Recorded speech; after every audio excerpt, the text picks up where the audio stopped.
강혜신의 오늘의 미국.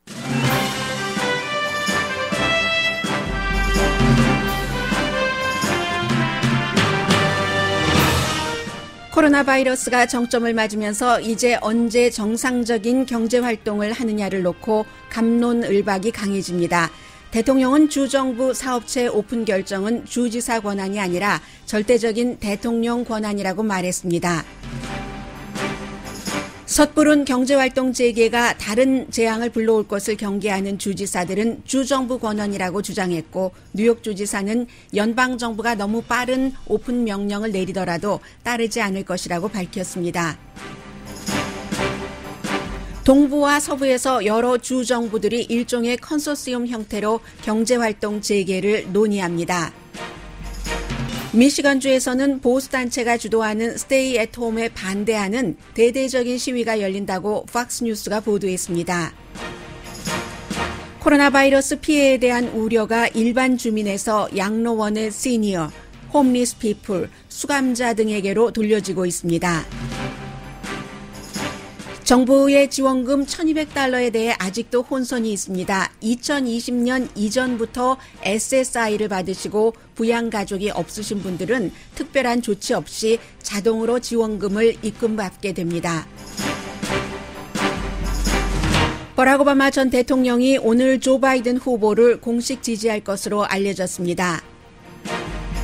버니 샌더스 상원의원은 어제 바이든 후보를 대선 후보로 공식 지지했습니다. 민주당에서는 2016년보다 단결이 쉬울 수 있다고 봅니다. 바이든 후보는 지난주 치러진 위스콘신주 예비선거에서 샌더스 후보를 이겼습니다. 국제통화기금 IMF는 올해 세계 GDP가 3% 줄어들 것으로 예상했습니다. 미국은 올해 약 6% 줄어들었다가 내년에 4.7% 회복될 것으로 전망했습니다. 미국의 큰 은행들의 1사분기 수익이 70%에서 90%까지 줄어들었습니다. 채무 불이행이 늘어나기 때문입니다.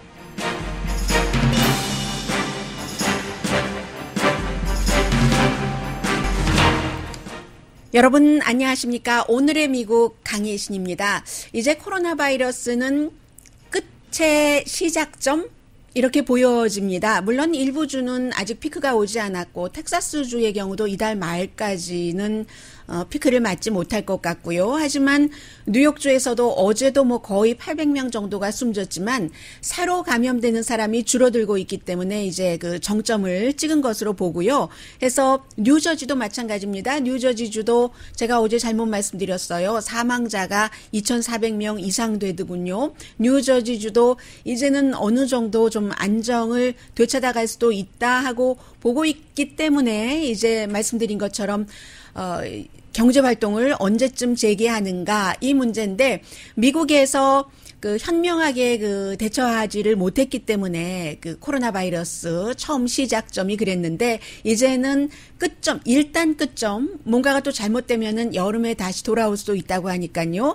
이런 끝점의 마무리를 잘하기 위해서 제2의 사태를 피하기 위해서 어떻게 하느냐. 이게 이제 지금 정부 당국자로서 일반인들도 마찬가지지만 굉장히 중요한 결정 포인트입니다. 지금까지는 일반인들에 굉장히 집중을 했죠. 몇 명이 숨졌고, 몇 명이 테스트를 받았고, 이러한 것들. 그런데 벌써 이제 한 1, 2주일 전부터 양로병원 얘기가 나오기 시작했고, 버지니아주에서도 한 양로 시설에서 42명이 사망을 했습니다. 그러니까 이제 한숨 조금 돌리고 있기 때문에 특별한 그룹에 포커스가 맞춰지고 있습니다. 홈리스 피플에 대해서. 또 이제 시카고 일리노이의 쿡 카운티 같은 경우에 감옥에 수감자들이 굉장히 지금 확진자가 늘어나고 있기 때문에 그런 부분이죠. 그런데 미국이 정말로 이상도, 지역, 또 사람들의 성격도 인종도 다양하다. 집에서 쓰고 있는 언어까지도 그런 것들이 느껴지는 것이 아직도 이제 그 사우스다코타주를 포함해서 몇몇 그 남부주는 stay at home을 지금 하고 있지 않고 maybe 뭐 shelter in place라고 부르는 주도 있죠.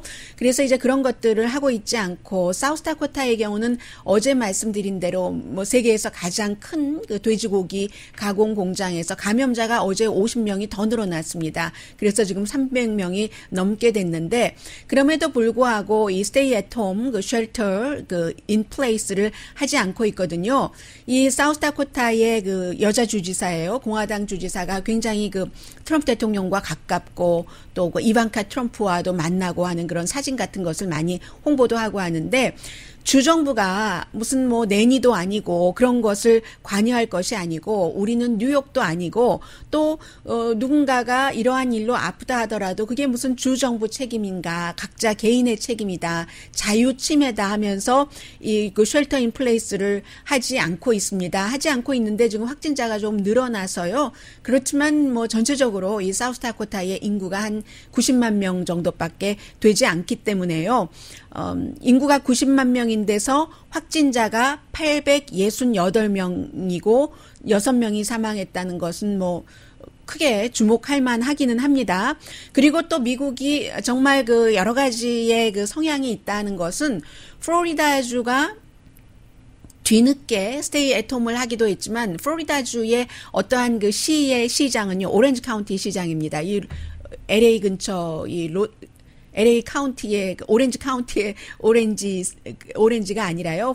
플로리다의 오렌지 카운티라는 곳의 그 시장은 지금 그 스테이 애톰은 했지만 스테이 애톰을 하면서 필수적인 그런 업계가 있잖아요. 보통 우리가 약국이나 그 마켓으로 보고 있는데 그 필수적인 업종에 프로 레슬링 엔터테인먼트 세계 월드 레슬링 엔터테인먼트는 이건 필수다. 오픈을 해야지 된다. 해서 이달 말에 오픈하고 이 그 ESPN이 중계를 하고 한다고 하는 이렇게 다른 얼굴. 여러분들께서 오늘의 미국을 지금 뭐 미국 각 지역에서 저희 라디오 서울 방송과 또 한국 TV를 통해서 듣고 보고 계십니다만 미국의 얼굴이 이렇게 그 다른 겁니다. 이것은 100년 전에도 그랬고 지금 2020년 4월 14일 화요일 아침 9시 7분 현재도 마찬가지입니다. 그래서 이제 특히 그 홈리스 피플 같은 경우는 전체적으로 시골보다는 도시에 좀 많고요. 뉴욕이라든가 샌프란시스코 확진자가 늘어나고 있어서 걱정하고 있습니다. 어쨌든 기본적으로 이제는 모든 분들께서 오늘 로스앤젤레스는 아니고요. 로스앤젤레스는 거의 날마다 브리핑을 하고 게빈 뉴섬 캘리포니아 주지사가 12시에 이제 기자회견을 통해서 어떠한 형태로 우리가 그 문을 열 것인가 좀 스텝 바이 스텝 그런 것에 대해서 얘기를 할 텐데요. 그런데 모든 분들이 다 그 궁금하시죠? 어제 먼저 동부에서 이런 일이 있은 다음 대통령이 폭탄과도 같은 선언을 했습니다.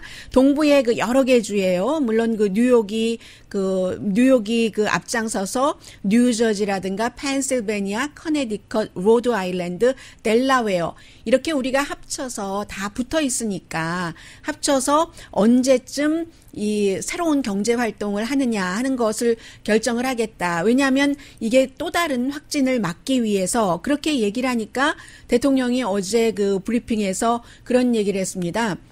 그런 것에 오픈하는 그 결정은 대통령의 절대적인 권한이지 주정부의 권한이 아니다라고 얘기를 했거든요. Total Authority는 토롤자를 몇 번이나 쓰면서 이것은 대통령에게 있다. 누군가의 대통령이라는 것 자체가 이런 그 절대적인 권한을 갖고 있는 것이다라고 얘기를 하고 있고 이 같은 내용에 대해서는 뭐 공화당의 뭐 정치인도 그건 그렇지가 않다. 뭐 헌법 수정헌법 10조를 들어서 그렇게 얘기하는 딕 체니 전 부통령의 딸이 지금 와이오밍주에서 정치인이잖아요. 그런 얘기를 했고 그뿐만이 아니라 지난번에 그 탄핵 재판에서 공화당이 원에서 나왔던 그 증인으로 나왔던 한 교수도 그렇지는 않다. 연방 정부 내지는 대통령이 절대적인 권한을 가진 것도 사실이지만 그 권한에는 항상 리저브되는 따로 그 보호가 되는 세이브되는 것이 있어서 그러한 것은 때로는 주정부, 때로는 개인이 대통령보다도 더 그 절대적인 권한을 가질 수도 있다. 이렇게 얘기해서 헌법학자는 조나단 털리라는 교수예요. 그래서 이제 이러한 것들이 지금 충돌을 하고 있기 때문에 이 충돌을 여러분들께 전해드리는 이유는 끝의 시작을 시작부터 잘 껴서 좀 합심했으면 그것이 국민들이 원하는 일일 텐데 지금 그렇게 보이지는 않는다는 말씀을 드리는 거고요.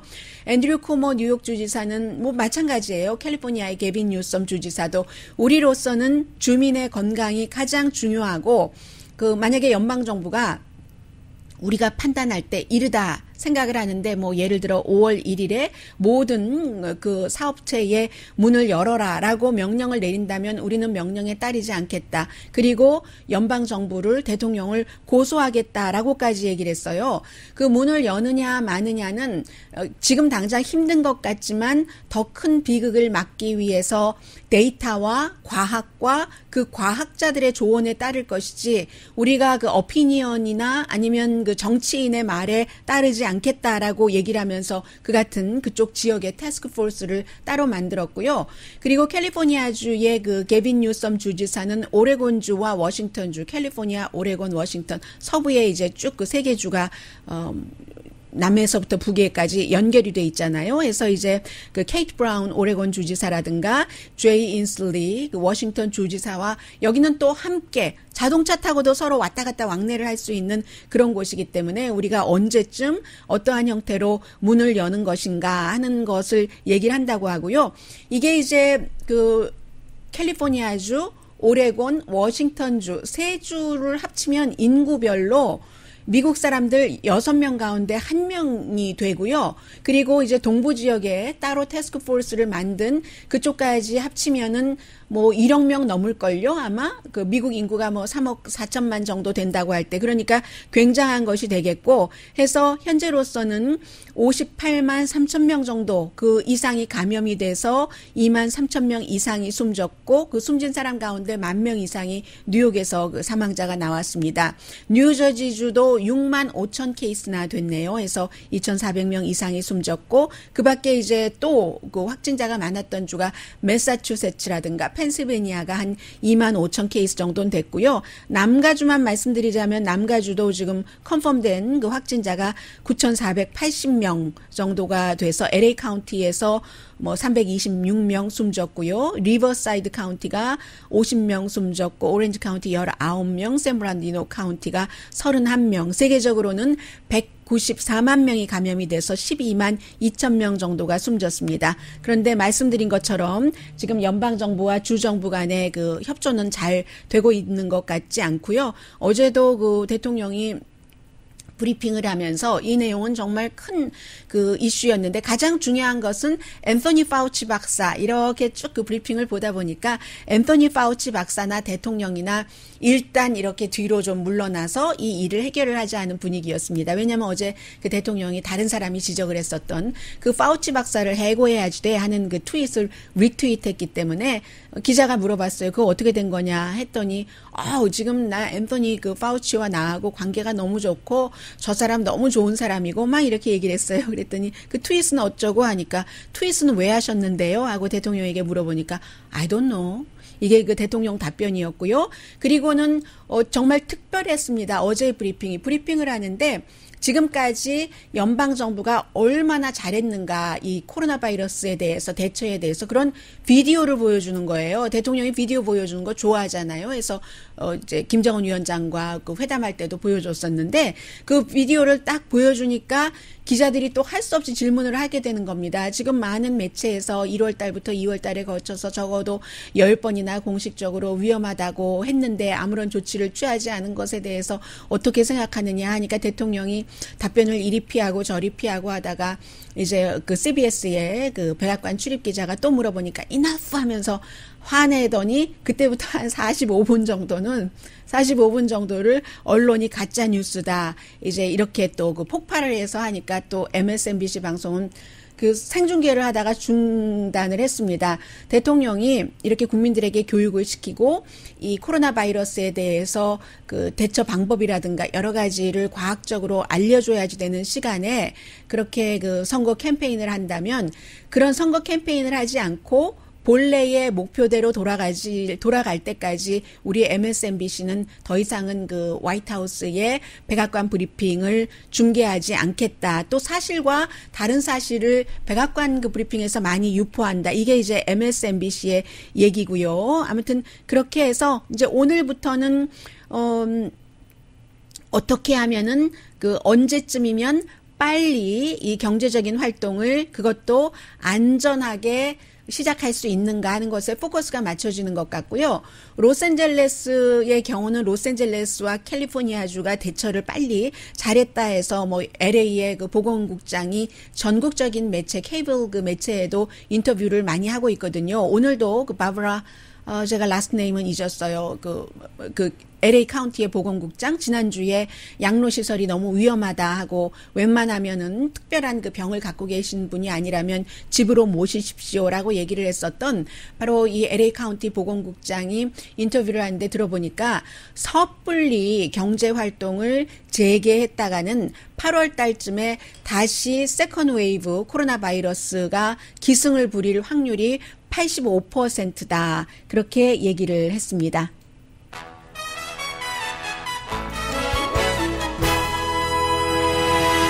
네, 백악관도 나름대로 뭐 여러 가지 그 태스크포스를 또 두 번째 태스크포스도 만들고 있고요. 그리고 어제부터는 확실히 조금 연결되기는 하나 그 다른 뉴스가 들어갈 만한 틈새가 생기거든요.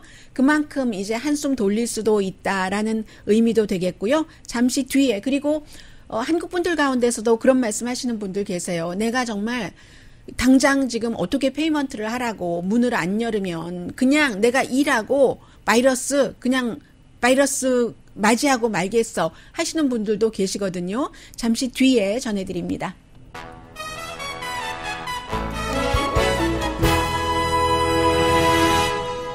라디오 서울 방송 오늘의 미국 듣고 계십니다. 네, 지금 뉴욕 주지사도 마찬가지로 뉴욕에서도 양로시설에서의 피해자가 지금 심각하다 하는 얘기를 하고 있고요. 그리고 수잔리 선생님 안녕하세요. 하이. 네, 저에게 아직 정점은 아닌 것 같은데요. 코로나 바이러스 이렇게 말씀해 주셨는데 네, 정점이 두 종류가 있죠. 그래서 전국적으로 볼 때의 정점 그리고 각 주별로 볼 때의 정점. 주별로 볼 때의 정점은 아직 캘리포니아주도 오지 않았습니다. 텍사스주도 마찬가지고요. 다른 많은 주, 뭐 버지니아라든가 메릴랜드주라든가 큰 그 꼭지점을 찍지 않았기 때문에 뉴욕에서도 말씀드린 것처럼 거의 뭐 800분 정도가 어제도 788분인가요? 숨지시기는 했지만 더 이상의 이제 이 그래프가 이렇게 올라가는 것이 없기 때문에 전체적으로는 이제 막 시작이 아닌가 그렇게 보고 있습니다. 미국이 지금까지 코로나 바이러스가 처음에 시작돼서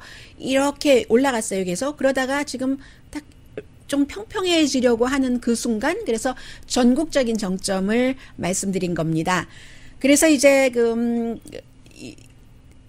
백악관에서도 1차적으로도 뭐 여러 가지를 했고 그리고 지금 2차적으로 대통령 팬데믹 위원회라는 것을 만들어서 오늘 아마 기자회견을 할 거예요. 그래서 그 안에 누가 들어가는가 여기 이제 경제에 포커스를 두니까 당연히 재무장관 스티브 무누신 들어가고 상무장관 윌버 로스 들어가고요. 그리고 또 대통령 그 경제위원회의 전국 경제위원회의 디렉터인 그 레리 커드로 들어가고 또 이제 그 무역 대표가 들어가네요. 로버트 라이트하이저가 들어가고 이 무역 대표는 중국과 무역 협상할 때 굉장히 까다롭게 그렇고 사실은 이번에 뭐 미국의 의료품 같은 것 마스크니 뭐 이런 것들이 잘 못 들어오고 한 것이 중국에 대해서 이제 관세를 부과하고 그 과정에서의 그 소프트 파워와 그 하드 파워 같은 것을 많이 잃어버리기도 했고 그런 것 때문에도 또 영향을 어느 정도 미치긴 했는데요. 아무튼 그 앞장섰었던 그 일을 그 중국과의 그 무역에 대해서 그랬던 그 로버트 라이트하이저가 들어가고 그리고 어떤 사람들은 농담인 줄 알았다고 얘기를 해요. 뭐 트위터에 보니까 가장 많이 반응 보이는 거에 보니까 이방카 트럼프가 들어가네요. 이 그 팬데믹 위원회에. 자레드 쿠슈너도 들어가고요. 그래서 이제 크게 이런 인물들이 들어갑니다. 그리고 그 팍스 뉴스 보도를 보니까 스테이 앳 홈 그 명령이 전국적으로 여기에 대해서 전국적인 시위가 아주 그 커지고 있다. 막 그 단어 자체도 막 steer 뭐 이런 단어를 쓰면서 이렇게 보도를 했습니다. 내일이요. 미시건주에서 1,500대 그 자동차와 트럭 그 기사들이 주정부 청사에 가서 시위를 한답니다. 새로운 가이드라인에 반대하면서. 왜냐하면 미시건주가 특히 디트로이트 같은 데가 인구가 80% 정도는 아프리칸 아메리칸이잖아요. 지금 이번에 인종적으로는 아프리칸 아메리칸이라든가 아니면 히스패닉계가 그 피해도 많았고 신체적인 피해와 경제적인 피해 다 마찬가지입니다. 일자리를 잃어버린 것. 그리고 특히 이제 아프리칸 아메리칸들 사이에서 그 확진자나 그 사망자가 많으니까 뭐 그런 이웃집을 방문하지도 말아라 하는 정말 초강경한 그 가이드라인을 내놨잖아요. 여기에 대해서 반대를 한다는 겁니다. 해서 드라이브 바이 시위라고 이름을 붙였는데 이 드라이브 바이 시위는 미시건의 아주 그 보수적인 연합 단체가 주도를 했어요. 미국에도 이런 건 있어요. 보수적인 단체 미시건 컨저베이티브 코얼리션이라고 해서 주도를 해서 내일 그렇게 그 시위를 한다고 하는데 내니 주정부 필요 없다라고 얘기를 하고 있고요. 그리고 그 팍스의 보도에 따르면 노스캐롤라이나나 와이오밍도 지금 경제적으로 굉장히 그 심각한 것을 고려하고 있다. 와이오밍 같은 경우는 확진자가 그다지 그 많지 않았어요. 그렇다고 하는데 그래서 제목 자체를 보면은 이 스테이 앳홈 그 명령이 굉장히 전국적으로 시위대를 부추기고 있다. 아니, 시위가 전국적으로 일어나고 있다 해서 저는 정말 큰 건 줄 알았는데 나중에 보니까 와이오밍은 지난주에 카스퍼 공원에서 20명 정도가 시위를 했다. 아직까지는 나중에는 그럴지도 모릅니다. 정말로 그 팍스의 보도대로 그 스테이 앳홈 때문에 전국적으로 시위대가 들고 일어났다 하는 상태가 될지도 who knows. 이 상태가 길어지면 그러나 아직까지는 그렇지 않은 것 같아요. 제가 앞서 말씀드린 차라리 내가 바이러스를 막고 말지 이 돈을 다 어떻게 막으라고 라고 발을 동동 구르면서 심장이 줄어드는 것과 같은 그런 심정을 말씀하시는 한국 분들도 계시기는 한데 대부분 이상의 분들은 일단은 그 로스앤젤레스 지역에서도요. 일단 이달까지는 참아보자. 어쩌겠어 이것을. 어쩌겠어? 이런 생각을 하시는 분들이 더 그 많은 것 같습니다. 아직까지는 그 말씀 드리고요. 그리고 지금 버락 오바마 대통령과 조 바이든 그 민주당에 이제는 더 확실해졌죠? 어제 위스콘신이 지난주에 선거가 치러졌는데 이제서야 결과가 나왔어요. 바이든 후보가 이겼고요. 그리고 또 하나 위스콘신 선거에서는 사실은 위스콘신에서는 좀 선거를 연기해 보려고 했는데 공화당이 거기가 강해서 공화당이 그 연기를 해보려고 하는 그런 그 민주당의 그 정치권의 얘기를 듣지 않았고 강행을 했었는데 그런데 특히 이제 무슨 그 뭐 법관 같은 이런 선거에서 법관이나 판사나는 주나 그 지역에 따라서 좀 선출 방식이 좀 다르긴 합니다. 그래서 트럼프 대통령이 지지했었던 공화당이 아니라 민주당이 선출된 것 이것도 이변이다 하는 얘기가 나왔는데 위스콘신에서 어쨌든 바이든 후보가 이겼고요. 그리고 어제 샌더스 그 후보가 그 라이브 스트리밍을 통해서 지난번에 저 더 이상은 이제 선거 캠페인 안 하겠어요라고 얘기할 때도 집에서 라이브 스트리밍으로 알렸는데 어제도 마찬가지로 나는 그 바이든 후보를 민주당의 대선 후보로 공식 지지합니다 하는 선언을 했습니다. 그러니까 이것은 닷새 만에 했기 때문에 굉장히 빨리 한 거죠. 지난번에 2016년도에는 그 전당대회까지 갔잖아요. 그리고 또 샌더스 후보가 전당대회 이런 그 여러 가지도 힐러리 클린턴에게 유리하게 했다고 비난을 상당히 민주당 그 당 차원에서 비난을 했는데 이번에는 닷새 만에 my friend 하면서 바이든을 공식적으로 지지를 했기 때문에 당이 화합하는 데에는 조금 그 전과 달라졌다 하는 말씀 드리고요. 그리고 그 버니 샌더스 후보가 한 말 가운데서 가장 중요했었던 얘기는 미국은 지금 민주당은 트럼프 대통령을 단임 대통령으로 만들어야지 됩니다. 그 얘기를 했고, 그 밖에 뭐 헬스케어, 교육, 경제, 기후변화, 형사법을 공정한 시스템으로 만들어야지 된다. 이민에 대해서 얘기했고, 항상 얘기하는 공평함도 얘기를 했는데, 바이든이랑 만나겠죠. 이제 만나고 조 바이든 후보도 다가갈 수밖에 없죠. 그리고 원래 친해요. 서로가 서로를 좋아하는 그런 사이입니다. 그래서 어제 바이든 후보도 바로 이렇게 공식적으로 지지를 받고 나서는 버니 샌더스가 미국에 정말로 그 공평함과 공정함에 대해서 많은 그 일을 했는데, 그 같은 바이든의 목소리가 지금까지 공평하게 전달되지 않았다라고 얘기를 하면서 크레딧을 이것보다는 더 받아야지 되는데 크레딧을 덜 받았어, 이런 얘기를 했어요. 당연하죠. 지금 그 샌더스 지지층을 끌어와야지 되니까. 그리고 샌더스 지지층을 끌어오기 위해서는 상징적으로만 갖고는 안 되고요. 어떠한 그 공약 같은 것을 좀 보여줘야지 될 겁니다. 그래서 지금 일단 뭐 학자금 같은 것 뭐 탕감해 준다던가 그런 얘기는 했잖아요. 근데 그럼에도 불구하고 Healthcare for All, 모든 건강보험을 민간 것 없애고 정부가 전부 관장을 한다. 이거는 아마 안 할 겁니다.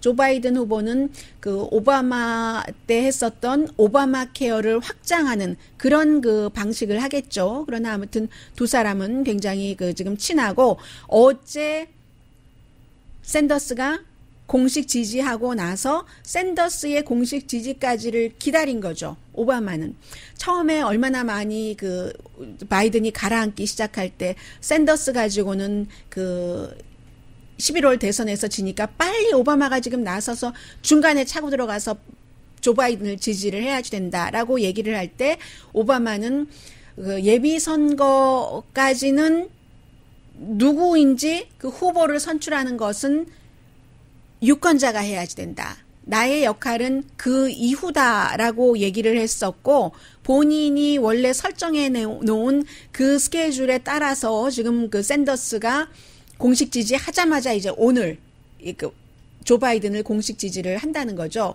어떻게 보면은 너무 일찍 그 버락 오바마가 조 바이든을 공식 지지했어도 지금쯤이면 김 빠져서 아무런 영향력을 행사하지 못할 것 같기도 합니다. 그리고 이제 또 그 버락 오바마 같은 경우는 뭐 캠페이너잖아요. 캠페인을 굉장히 그 파워풀한 그 캠페이너이기 때문에, 물론 힐러리 클린턴 그 캠페이너로서는 실패를 했지만 그 실패조차도 어쩌면 이번에는 뭐 교훈이 됐었을지도 모르고, 그래서 오늘 오후라면은 아마 그 또 그 오바마가 그 샌더스 그 조 바이든을 지지하는 것이 빅 뉴스가 될 것 같습니다. 그리고 여러 가지 저는 여러분들께 전해드리지는 못하고 있습니다만 이 대선에 있어서의 추세를 날마다 점검을 하거든요. 그런데 지금 이렇게 보면 현재로서는 플로리다라든가 아니면 그 애리조나라든가 노스캐롤라이나라든가 이렇게 힐러리 클린턴이 뭐 좀 잃어버렸었던 그런 지역에서 샌더스가 이 정도로 나가면 되찾을 수도 있을 것 같기도 하고요. 해서 어쨌든 지금 2016년도에 힐러리 클린턴에게 조 바이든이 잠깐 그 도전하려고 했었던 적이 있죠. 그때는 오바마가 지지해주지 않았습니다. 그것을. 그리고 지나치다 싶을 정도로, 그 당시에 버락 오바마 대통령은 정말 지나치다 싶을 정도로 힐러리 클린턴 캠페인에 그 열심이었어요. 실패한 그 캠페인에. 그런데 그 당시에는 그 조 바이든을 지지하지 않았지만 이번에 어떻게 그 캠페인을 하고 나올지, 그리고 워낙에 그 누구보다도 먼저 이 오바마가 그 온라인 캠페인 같은 것으로 돈도 모으고 했었던 사람이잖아요. 이 테크놀로지 세비한 사람이기 때문에 지금 아마 공화당 쪽에서도 오늘부터 오바마가 등장을 한다면 그 대응책을 이미 그 마련을 해놨을 것 같습니다. 그리고 잠시 뒤에 경제와 관련된 뉴스 전해드립니다.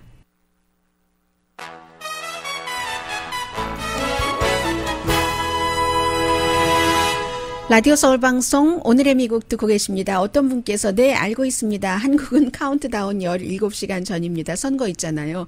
253석 가운데 135 석쯤 야당이 가져올 것 같은데 의견이 어떠냐고 물어봐 주시는데요. 오늘의 미국에서 한국 관련 뉴스를 전할 때는 항상 미국에서 그 이슈에 관해서 그 사안에 관해서 보도를 할 때 그때뿐입니다. 말씀드리고요. 지금 미국에서 가장 큰 은행이 그 JP 모건 체이스하고 웰스파고 은행이잖아요. 오늘 이제 수익을 발표하기 시작했는데 내일도 또 나올 테고 다른 은행들 할 텐데 일단 그 JP 모건 체이스는 첫 3개월 동안 수익이 69%가 줄어들었답니다. 웰스파고는 더해요. 89%. 이제 뭐 골드만삭스, 뱅크 오브 아메리카, 시리그룹 또 한 군데 어디가 있죠. 몰건 스탠리 다 이제 이번 주 말까지 수익 보고를 할 텐데 왜 안 그러겠어요. 지금 수익이 이렇게 줄어드는 것이 채무 불이행이 늘어나기 때문인데 특히 이제 몰기지, 페이먼 같은 것도 사람들이 안 하고 있고 돈이 있어도 홀드하고 있는 사람들도 있고요. 더 급한데 정말 입에 풀칠할 때 쓰기 위해서 그렇게까지 사태가 안 되기를 바라고 안 될 것 같아요. 네. 그렇지만 아무튼 그렇게 되는데 그런데 왜 안 그러겠어요? 왜 채무불이행이 이렇게 많은 것이 당연하다고 생각할 수밖에 없겠어요? 지난 11년 동안 11개월이 아니라요. 11년 동안 계속 이제 늘어났어요. 일자리가 2008년도에 딱 한 번 그 경기 불황 맞고 나서 2019년 때부터 2020 이런 식으로 해서 2019년이 아니라 2008년, 9년, 10년부터 쭉 시작해서 일자리가 11년 동안 늘어났는데 그 11년 동안 늘어났던 일자리보다 더 많은 숫자의 일자리를 지난 4주일 동안 잃어버렸습니다.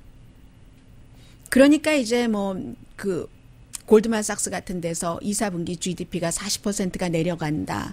4월 달에 실업률이 20%가 될 것이다 하는 얘기가 나오는 것이고요. 그런데 실망하지 마세요. 모든 것은 다 탄력이 있기 때문에 얼만큼 빠른 시일 안에 딱 그 회복을 해서 회복 원래에 있었던 자리까지만 가는 게 아니라 그 위에까지 가는 경우도 있잖아요. 그러니까 IMF가 예상하기를 올해 세계 전체적으로는 GDP가 3%가 줄어든다.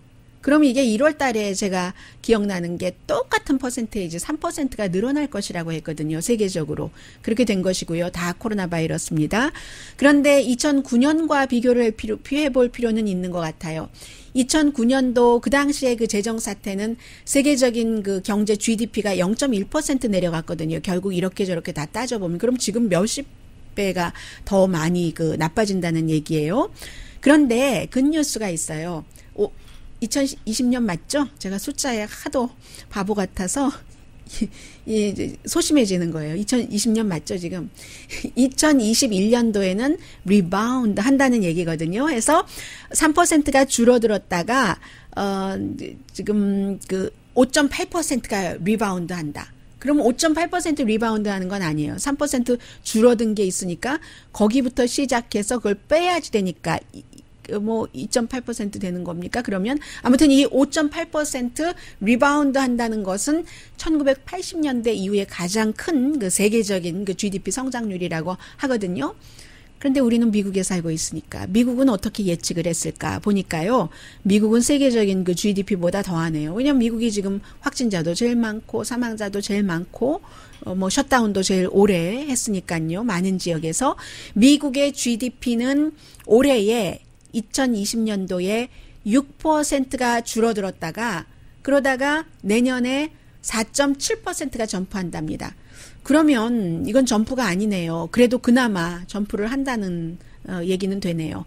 유로 지역은 7.5% 줄었다가 이태리, 스페인 그리고 그 전에 코로나 바이러스 전에 경제 상황이 미국만큼 좋지는 않았으니까 그러다가 이제 내년에 4.7% 확장된다고 하니까 유럽이 미국보다 조금 더 나쁘네요. 그런데 이것도 모든 것은 변수가 있어서 바이러스가 지금 이 상태의 사람들의 예상대로 이 정도 잡힌다고 하고 그럴 때이지 아니면 이게 또 길어지고 여름에 가을에 다시 또 나타나고 하면은 그 리커버리 하는 것도 슬로우하고 또 회복될 수 있는 그 폭도 더 작아진다. 그런데 이러거나 저러거나 어쨌거나 지금 이 코로나 바이러스로 인해서 몇 개월 우리가 겪지 않았지만 대공황 이후에 최대의 경기 침체다. 경기 침체 뭐 이미 왔다고 했는데 이런 형태로 지금 된다는 말씀 드리고요.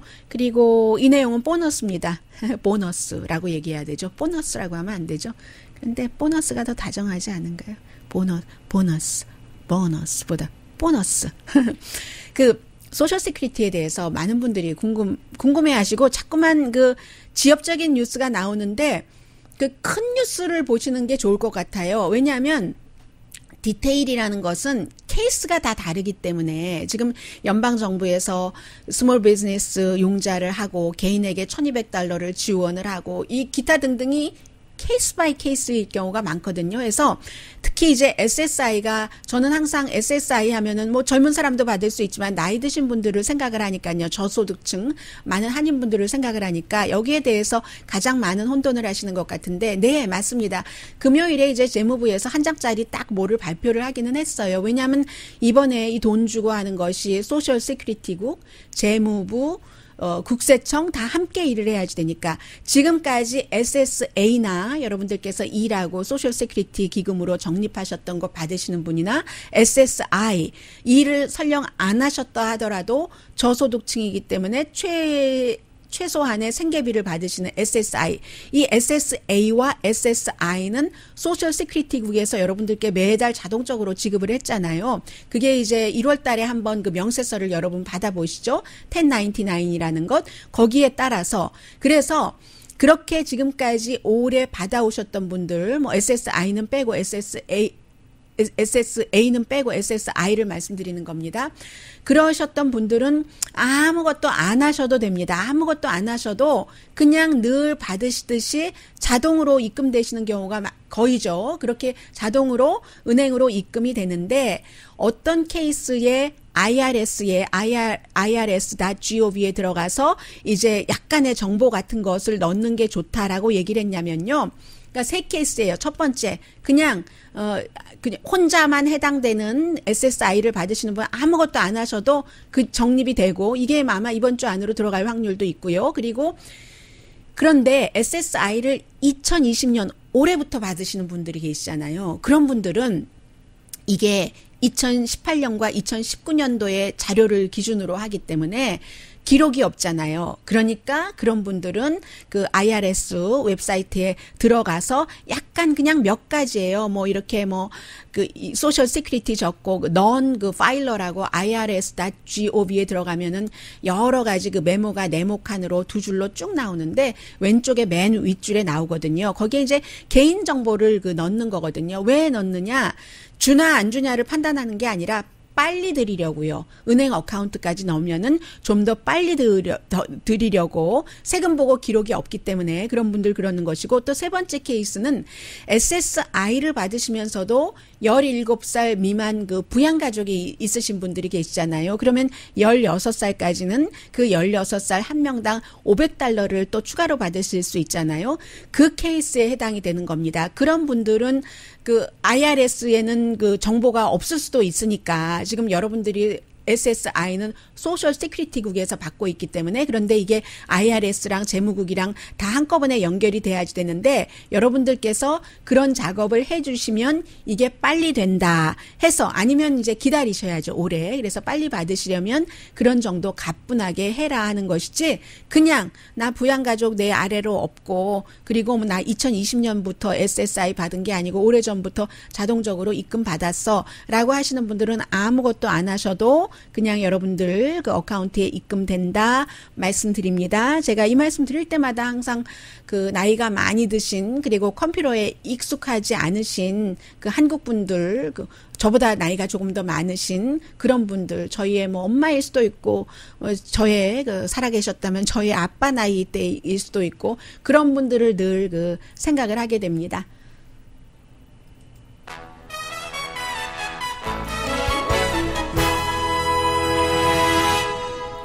라디오 서울 방송 오늘의 미국 듣고 계십니다. 네, 버락 오바마 대통령이 공식적으로 이렇게 뭐 둘이 사실은 어디 나서서 뭐 할 수 있는 것도 아니잖아요.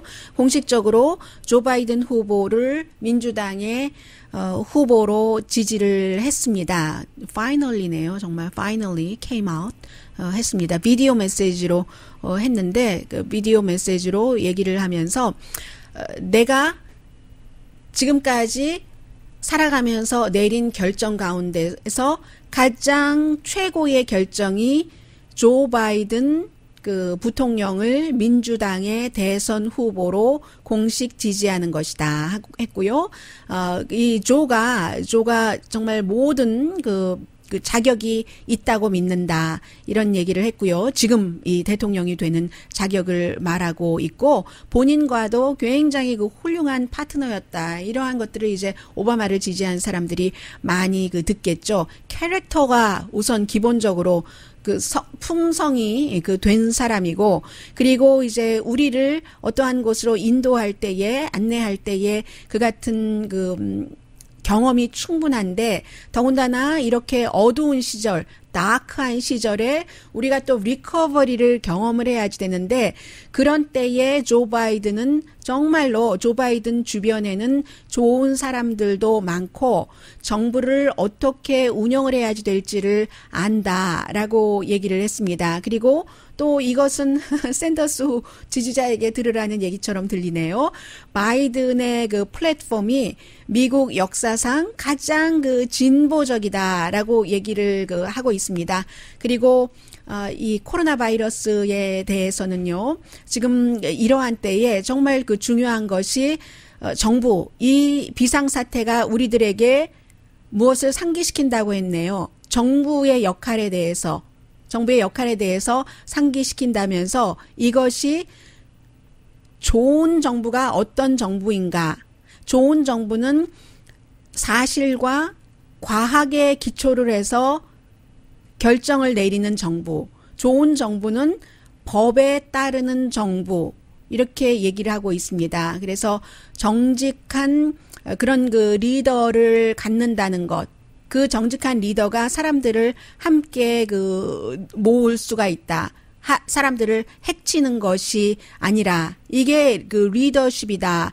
그리고 올해의 선거의 이슈가 바로 이것이다라고 얘기를 했거든요. 그 오바마 대통령의 얘기를 제가 직접 그 이쪽으로 했으면 좋은데 하지 못했으니까 한번 오랜만이니까 이쪽 컴퓨터로라도 잠시 들려드려 볼까요? 예, 마이크로 가능할지 모르겠습니다.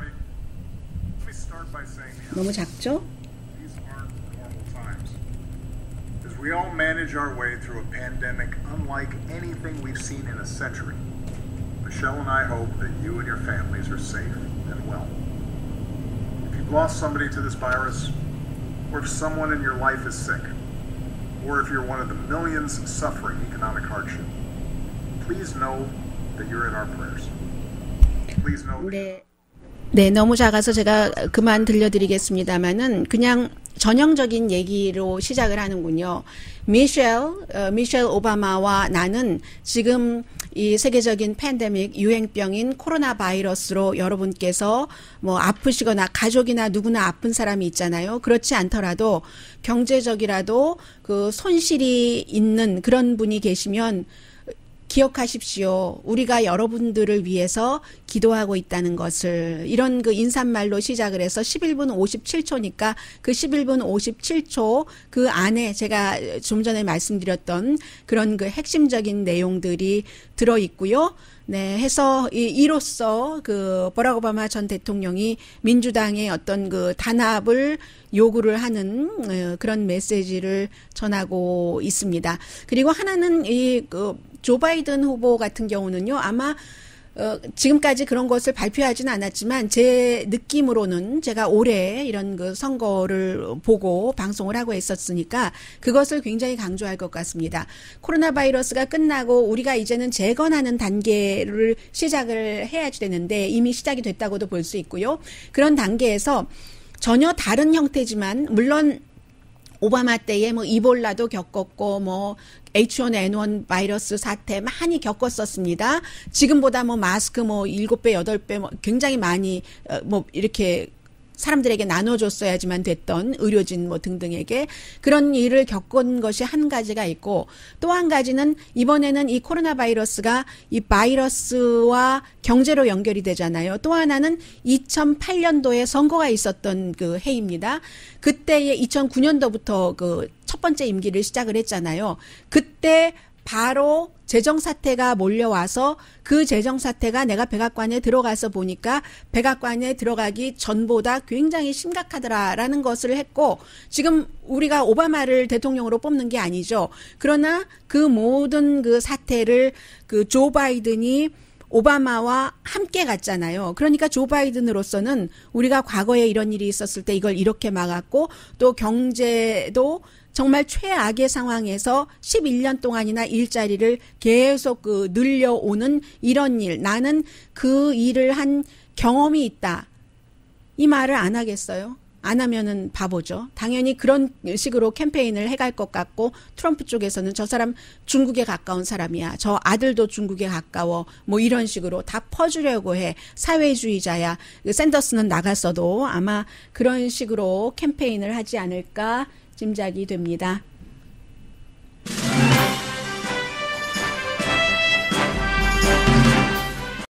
네, 저는요, 지금 이제 미국뿐만이 아니라 이태리도 뭐 지역에 따라서는 조금씩 일상으로 돌아간다고 하거든요. 이태리가 뭐 남부, 북부로 나뉘어서 한 군데는 좀 괜찮고 한 군데는 좀 그렇잖아요. 그런데 이 비상사태에서 남부는 곧 서비스를 오픈하는데 먼저 오픈하는 서비스가 그쪽 지역에서 이거 정말 중요해. 이렇게 생각하는 것 아니겠어요?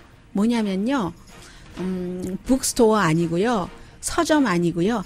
책방, 책방, 그리고 또 하나, 이태리 베이비 옷이랍니다. 강혜신이었습니다.